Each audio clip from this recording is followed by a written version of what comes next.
우리는 삶의 영역이 크게 세 가지로 나뉩니다. 하나는 가정생활, 그리고 둘째는 직장생활, 학생들은 학교 가지요. 셋째는 교회생활. 그 영역을 벗어나지 않습니다. 일주일에 밖에서 일하면 집으로 돌아오죠. 가정으로 돌아오죠. 가정생활 하다가 직장생활 가죠. 주일 되면 교회 오죠. 직장생활, 가정생활, 교회생활. 근데 가장 중요한 영역이 어디지요? 가정에도 실패를 해도 교회 생활이 건전하면 하나님의 도움으로 회복이 됩니다. 직장에도 돈 문제 실패해도 하나님의 도움이 있으면 그것도 극복이 됩니다. 근데 교회 생활에서 실패하면 하나님과 관계가 무너지고 성도들 관계가 깨지면 가정에가 어려움이 생기고 직장이 어려울 때 도움을 받을 영역이 사라집니다. 하나님 중심으로 가정생활과 직장생활이 구성됩니다. 근데 가끔 직장생활 돈 벌고 명예를 얻는 일에 치중하다가 부부관계가 깨지고 자녀와 부모관계가 깨진 경우가 있습니다. 성공과 권력을 추구하다가 가족들을 소홀히 대하다가 나이 들어서 자녀들은 불량자가 되고 부부관계는 깨져가지고 반목질시하고 이런 상태가 되어버리면 그 사람 인생이 나이 들수록 실패에 젖어듭니다. 사회적으로 경제적으로 아무리 큰 성공과 부를 확보했다 하더라도 가정에서 아내와 남편 사이에 부모와 자식 사이에 화목이 깨지면 그건 절대로 행복하지 못합니다. 또 교회에서 하나님과의 관계와 성도들 관계가 깨지면 이건 역시 전 생활의 영역에 파장을 끼칩니다. 오늘 본문에 보면 실패한 아버지 엘리의 직업은 이스라엘의 최고 종교 지도자, 이스라엘에서 종교에서 대제사장의 위치에 있습니다. 이 사람은 사회적으로 성공한 사람이고 종교적으로도 성공한 사람입니다. 이스라엘에 이만큼의 높은 직책을 가진 사람이 없습니다. 이스라엘 종교의 대지도자, 대제사장 엘리. 이 사람 밑에서 사무엘 같은 훌륭한 인재도 양육이 됐습니다. 다른 사람을 잘 양육하는 것도 성공적이었습니다. 근데 자녀 교육에서는 완전히 실패를 했습니다. 두 아들들이 아주 불량한 사람으로 하나님을 알지 못한 사람으로 자랐습니다. 아버지 엘리의 실패는 자신의 실패였고 자녀의 실패였고 가정의 실패였고 민족의 실패로 이어집니다. 이 사람의 허물 때문에 나라에 전쟁이 일어났을 때 그때도 국가적으로 큰 손실을 당합니다. 무엇이 이런 실패를 가져왔는지 실패한 아버지의 모습을 통해서 앞으로 우리에게 실패를 막아주는 그런 교훈이 있기를 바랍니다. 엘리의 삶에서 결정적인 실패가 본문에 세 가지가 나옵니다. 첫 번째는 믿음의 계승에 실패를 한 아버지의 모습이 나옵니다. 12절에 보면 엘리의 아들들은 불량자라 여호와를 알지 아니하였더라. 불량자, 사악한 자들, 아주 나쁜 놈들, 무익한 사람. 엘리의 아들 두 아들이 그렇게 됐다는 것입니다. 쓸모없고 무익한 사람이 됐다. 아버지가 제사장이고 아들도 제사장이요. 홈리와 비느하스라는 두 아들이 제사장에 가라는데 아주 성결에서 망나니 역할을 했습니다. 불량자였고 여호와를 알지 못했다. 이들은 제사장 집안에서 어릴 때부터 제사장 문화 속에서 성장했습니다. 그런데 이 아이는 하나님을 알지 못한 것입니다. 제사장 집안에서 자라서 제사장이 되었지만 하나님을 믿지 않았습니다. 중요한 사실은 출생으로 자연스럽게 하나님의 아들딸이 되는 것이 아니라는 것입니다. 부모님의 신앙이 자동적으로 자녀들에게 계승되는 것이 아닙니다. 그래서 이스라엘 집안에 아이가 태어나면 어릴 때부터 부지런히 하나님 말씀을 가르칩니다. 사람 속에는 출생부터 속에 죄성이라는 게 있습니다. 죄의 근성이 있습니다. 그리고 하나님 말씀을 들으면 그 죄의 근성이 노출이 됩니다. 내가 심각한 죄의 근성을 가지고 있게 그래서 발견됩니다. 자기 죄를 발견하면 자기 죄를 용서할 주님을 찾습니다. 그리고 십자가에 죽으신 예수님을 찾게 되고 예수님을 찾고 만나면 그 다음부터 하나님의 말씀을 따라서 배우고 익힙니다. 세 단계지요. 먼저 자기 죄를 발견하고 그리고 예수님을 찾고 예수님을 만난 다음에 말씀을 배우고 이 과정을 통해서 하나님을 만나는데 이것을 인격적으로 하나님을 만났다. 그렇게 표현합니다. 나는 죄인이다. 나한테는 예수님이 필요하다. 하나님 말씀을 꾸준히 배워야 된다. 그렇게 세 가지가 이루어져야 죄의 근성과 속성이 우리 속에서 통제를 됩니다.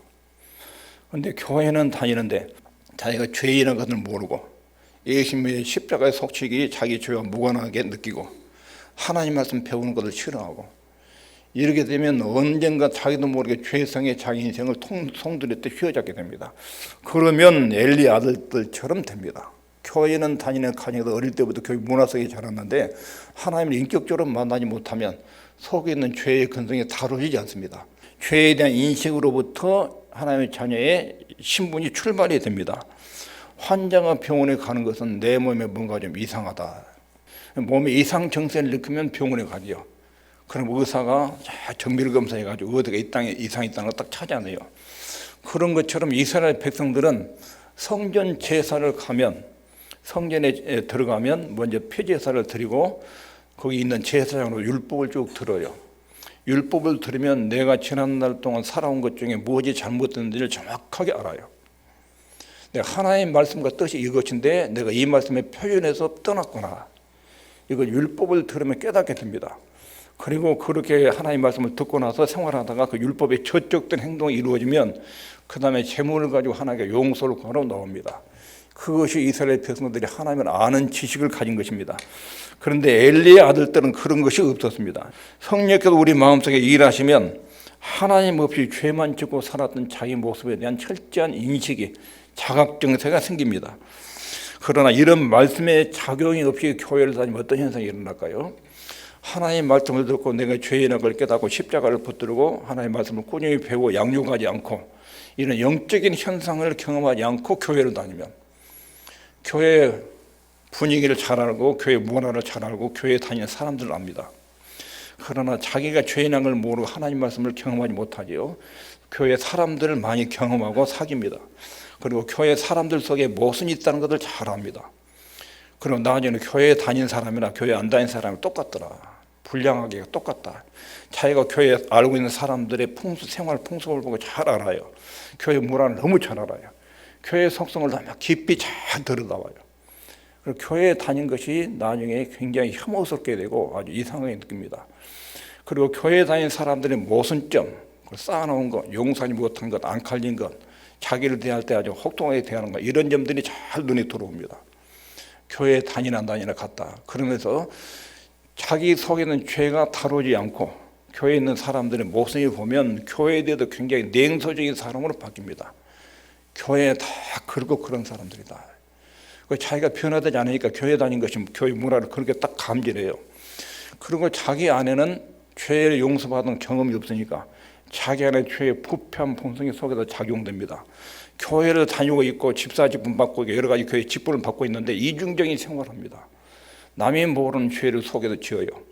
교회 다니는 사람들은 모든 점들 잘 알아요. 교회 부패도 너무 잘 알아요.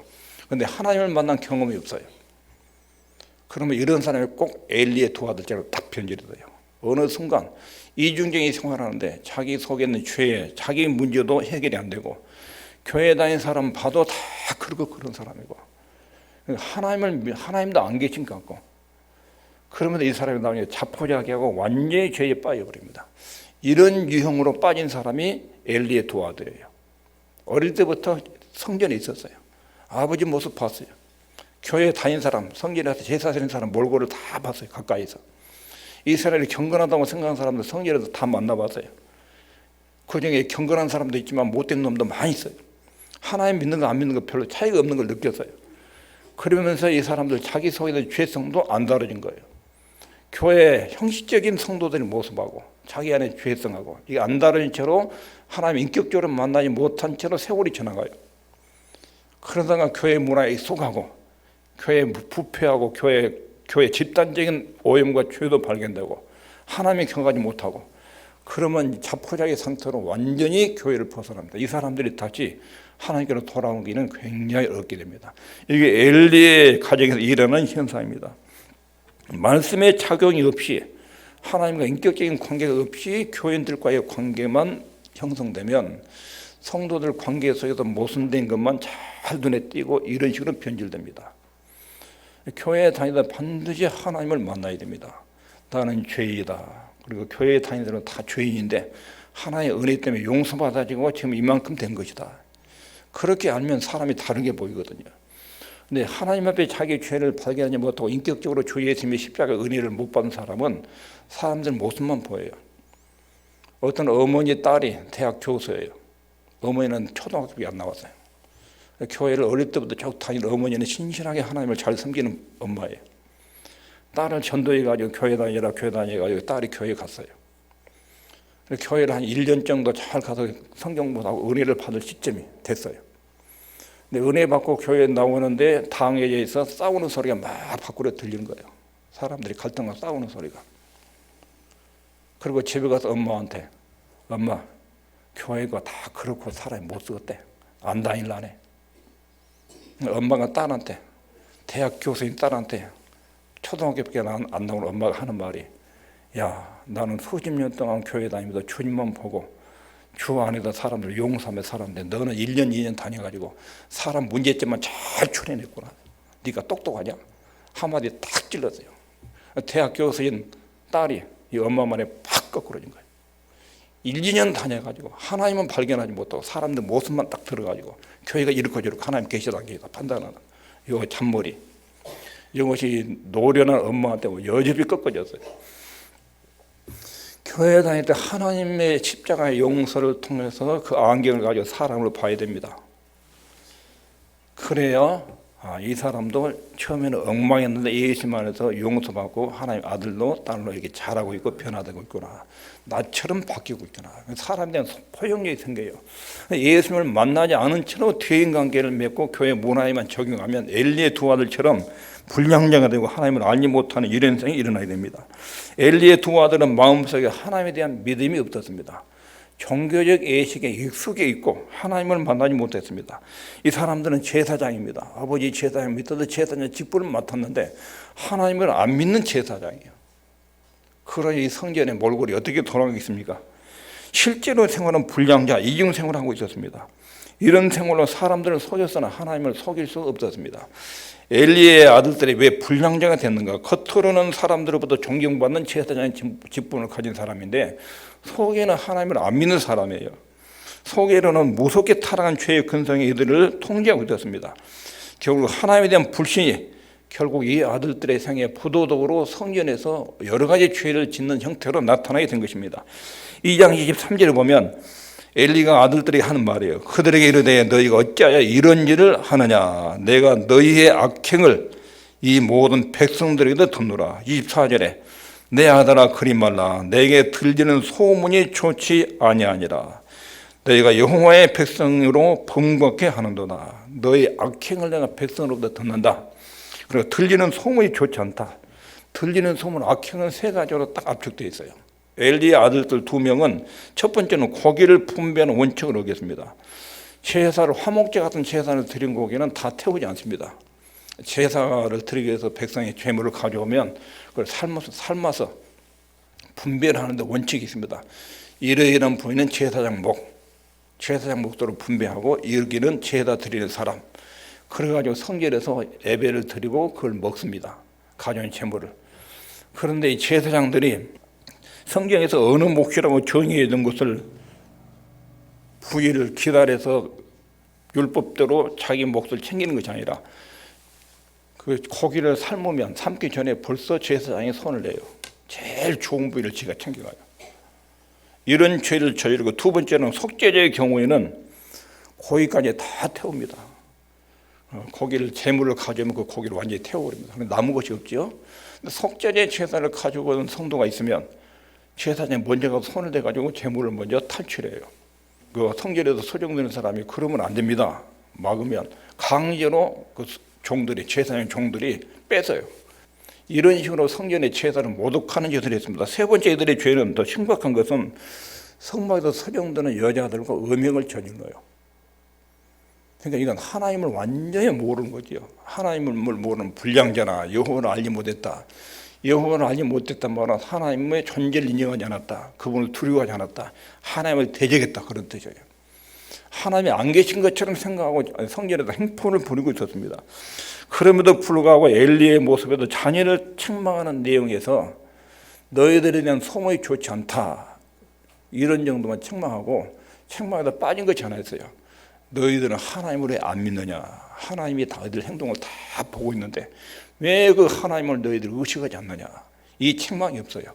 불신앙에 대한 책망이 없다고요. 소문이 안 좋으니까 너희들 행동 좀 자제를 해라. 이 정도는 말하지 불신에 대한 책망이 없어요.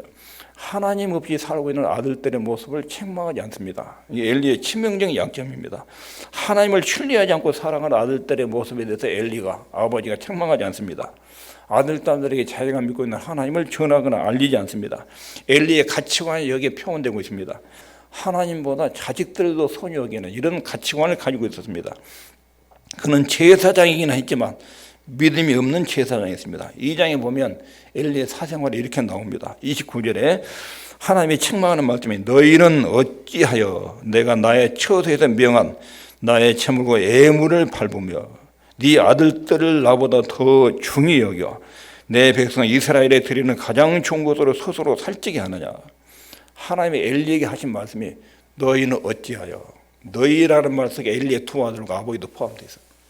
아버지 너하고 두 아들 너희 세 놈은 어찌하여 나의 재물과 예물을 발로 짓밟고. 엘리는 자식에 대한 맹목적 사랑을 가지고 있어서 하나님의 제사를 짓밟는 행위를 방치했습니다. 그리고 하나님 책망하는 말씀 중에 하나가 내 아들들을 나보다 더 중히 여겨. 자녀를 사랑하는 것은 부모의 본능이죠. 아들들, 딸들을 사랑하는 것은 부모로도 당연한 것입니다. 그런데 이 말씀 속에 지적한 것은 네 아들들을 나보다 더 중히 여겨. 아들들을 하나님보다 더 중요하게 여겼다. 엘리에게 책망하는 말이 너는 부모가 자식을 사랑하는 것은 당연한데 너는 네 아들들을 나보다 더 중요하게 여겨서 내 이름을 욕되게 하는 아들들을 그대로 방관했다. 하나님 이렇게 책망을 하십니다. 엘리는 제사장으로서 예배를 집행하는 사람입니다. 예배를 인도하고 지도하는 사람입니다. 그러나 자기와 하나님과의 관계에서 제사장과 하나님의 관계도 최고로 중요한 분이 하나님이어야 되죠. 하나님이어야 돼요. 그 사이에 뭔가 끼어들면 안 돼요. 하나님이 언제나 우리에게 그것을 요구하셔요. 자기 아들 십자가에 죽이는 최고의 사랑을 줬어요. 그리고 우리한테 요구하시기를 너희들도 몸과 마음과 목숨과 뜻을 다하여 나를 사랑해라. 그렇게 요구하셔요. 내가 너희들을 최고로 귀하고 사랑을 줬으니까 최고의 사랑을 나한테 바쳐라. 요구해요. 사랑이 가고 사랑이 오고 해야 되는데 이것이 안 오면 사람들에게 배신감을 느끼고 상처를 받습니다. 아내가 남편을 죽도록 사랑했는데 남편에 대한 사랑이 안 오면 상처를 받아요. 하나님께서 우리를 죽도록 사랑하셨는데 피조물 인간의 예수님도 하나님을 죽도록 최고로 사랑하지 않으면 하나님 쪽에서 사랑의 상처를 받으셔요. 엘리의 가문에는 네가 네 아들들 나보다 더 중히 여겼다. 이것을 책망하십니다. 찬양과 경배를 받으시 합당하신 하나님이 가정의 최고가 되지 않고 제사장의 첫 번째가 되지 않았을 때 그 자녀들에게 내가 믿는 하나님은 이렇게 중요한 분이다. 이것이 자녀들이 전달이 안 된 거예요. 엘리의 아버지는 아들들에게 두 아들에게 하나님을 알려지 못했어요. 믿음을 성경시키지 못했습니다. 이게 첫 번째 가장 큰 실수예요. 두 번째는 있겠습니다. 시작. 순종을 가지시지 못했습니다. 순종을. 25절에 2장 25절에 사람이 사람에게 범죄하면 하나님이 판결하시려니와 사람이 여호와께 범죄하면 누가 위하여 강구하겠느냐. 그들이 그 아비의 말을 듣지 아니하였으니. 엘리가 소문을 듣고 아들들을 책망해요. 사람들이 관계된 죄라면 내가 돈으로 보상하거나 처리할 수도 있지만 너희들 하나님을 상대로 지은 죄라면 누가 나도 하나님께 기도해서 너희 죄 문제를 처리 못한다. 이렇게 이야기해요. 그런데 그 아버지의 이야기에 대해서 어떻게 반응하지요? 그들이 그 아비의 말을 듣지 아니했다. 우리는 하나님을 만나지 않으면 이중생활을 하게 되어 있습니다. 우리 안에 죄의 세력이 너무 강하기 때문에 예수님의 은혜가 아니면 하나님 만나지 않으면 그게 통제가 안 됩니다. 하나님의 은혜를 받아야 내 속에 죄의 세력이 통제가 되는데 하나님의 은혜를 못 받으면 죄의 세력이 통제가 안 되니까 이중적인 생활이 나오죠. 겉으로는 교회 다니 하나님의 자녀인데 사람 안 보는 데서는 많은 죄들이 발생해요. 이중 생활이 발생합니다. 결국 신앙생활과 인치하려면 우리 안에 있는 옛사람의 성장이 십자가의 능력으로 통제가 되어야 됩니다. 예수님이 십자가의 효력이 아니면 우리 속에 있는 죄의 세력을 막을 길이 없습니다. 그래서 자기가 죄인 것을 하고 예수님을 붙들고 말씀을 사랑하고 이 상태가 예수님을 인격적으로 만난 사람이에요. 이렇게 만나지 않으면 이중적인 생활을 하길 수밖에 없습니다.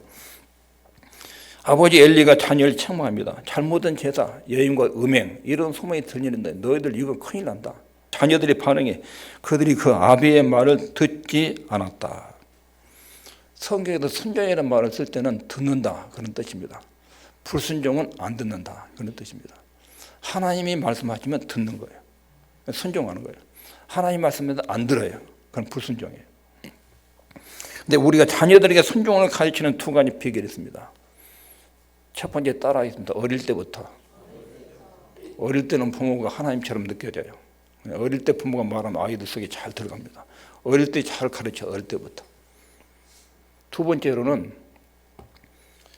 부모가 애기들 말을 잘 들어야 돼요. 경청을 해야 돼요. 엄마 아빠가 내 말을 들어준다 그러면 아이들도 엄마 아빠 말을 들어요. 부모가 어릴 때부터 아이들 말을 잘 귀담아주면 아주 시시한 이야기라도 애기한테는 심각한 문제거든요. 아이가 말하면 아이 마음속에 여러 가지 부모가 알지 못하는 애기 나름대로의 사연들이 있어요. 사연들이. 그 이야기를 잘 경청해 줘야 돼요. 잘 경청. 그러면 부모의 말을 들어요.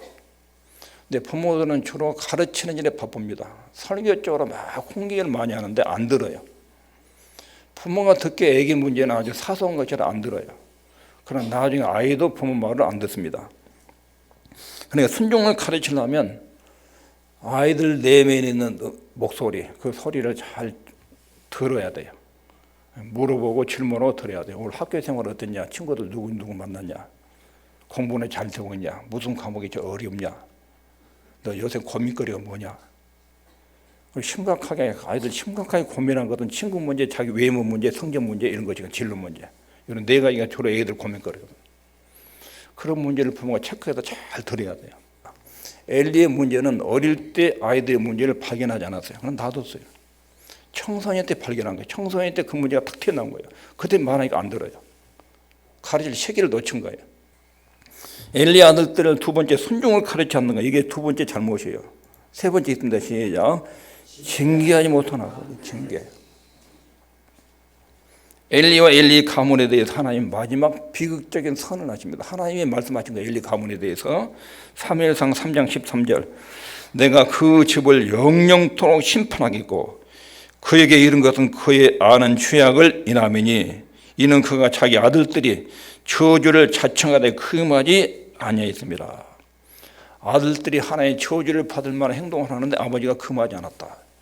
징계를 하지 않았다. 징계를 하지 않았다. 훈계하지 않았다는 거예요. 아버지의 고유의 권한 중에 하나가 자녀들에게 훈계하는 거예요. 훈계, 징계하는 거예요. 잘못하면 매를 때려서 어릴 때는 매를 딱 때리면 그 매 아픔이 잘못된 행동과 딱 결부가 돼요. 아, 이 행동에 이 통증이 따른다. 딱 느끼면 야 이게 나쁜 것이구나. 아이들 몸속에 딱 새겨져요. 그래도 잠언에 이렇게 말해요. 잠언 13장 34절에 초다를 참아 못하는 자는 그 자식을 미워합니다. 초다라는 것은 매를 드는 것. 아이의 잘못된 것을 잘못된 행동이라는 말이 나오면 통증을 느껴야 이 통증하고 잘못된 행동하고 결함이 되면서 이게 잘못된 것들하고 몸에 새겨져요. 초다를 못하면 매를 들지 않는 것은 자식을 사랑하지 않는 것이다. 자식을 미워한 것이다. 그리고 자식을 사랑하는 자는 근실히 징계한다. 알맞은 때에 징계한다. 그러니까 어릴 때부터 초등학교까지는 징계해야 돼요. 청소년 되면 그때 징계는 하지 말아요. 엘리는 청소년 시절 때야 문제를 발견한 거예요. 어릴 때 그걸 찾지 못했어요. 어릴 때 제사장으로 자란 제사장 아들도 자랄 때 그때 씨앗이 있었죠. 그때 끊어줘야죠. 이렇게 잘못된 것들을. 그냥 난 방치하다가 나중에 청소년 시절 때 막 제사장 직무를 가지고 엉망으로 막 성전을 그냥 난장판을 만들 때 그때는 말을 해도 이 아들이 도무지 말이 안 들어가요. 징계의 시기를 놓친 거예요. 징계를 못한 아버지, 이게 실패한 아버지 엘리의 모습인데 이 세 가지 항목을 잘 생각해서 우리 아들, 딸들에게 이 내용에 잘 스며들도록 가르칠 수 있게 되기를 바랍니다. 그리고 이미 아이들이 커버렸다. 그러면 이 부분을 하나님께 회개하고 지금 내가 이렇게 살아가지 못했습니다. 하나님, 이 아이들이 다 커버렸는데 어떻게 할까요? 지금도 안 늦었습니다. 하나님 용서를 구하고 은혜를 구하고 끊임없이 매일매일 아들, 딸들, 손자, 손녀에도 기도하면 하나님 긍휼히 여겨서 우리 후손들 하나님 믿음으로 살도록 역사하실 줄 믿습니다. 자, 여기까지 말씀을 정리하면 실패한 아버지를 통해서 우리의 실패를 예방해라. 이거 엘리의 가정 문제를 기록한 의도예요. 너희들이 이 가정의 모습을 봐라. 그럼 너희들 가정이 이것이 재현되지 않도록 방지를 해라 하고 기록해 놓은 것입니다. 자녀에게 하나님을 잘 소개해 줘야 됩니다. 내 인생에서 최고가 하나님이다. 이것을 자녀들이 알게 모르게 알려지도록 행동으로 품으로 가르쳐줘야 됩니다. 하나님을 섬기는 일은 다른 것에 끼어들지 못하도록 행동해야 됩니다. 그것이 자녀들에게 손자들에게 전달해야 됩니다. 두 번째로는 잘 경청하고 말하고 순종을 가르쳐야 됩니다. 순종을 가르치는 방법은 먼저 잘 들어야 됩니다.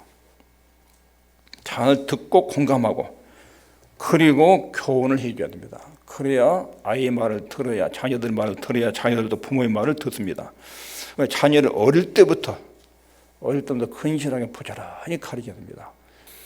그래서 여러분의 아들, 딸도 손자, 손자들이 믿음으로 잘 성장하는 가문이 되기를 바랍니다. 기도하겠습니다.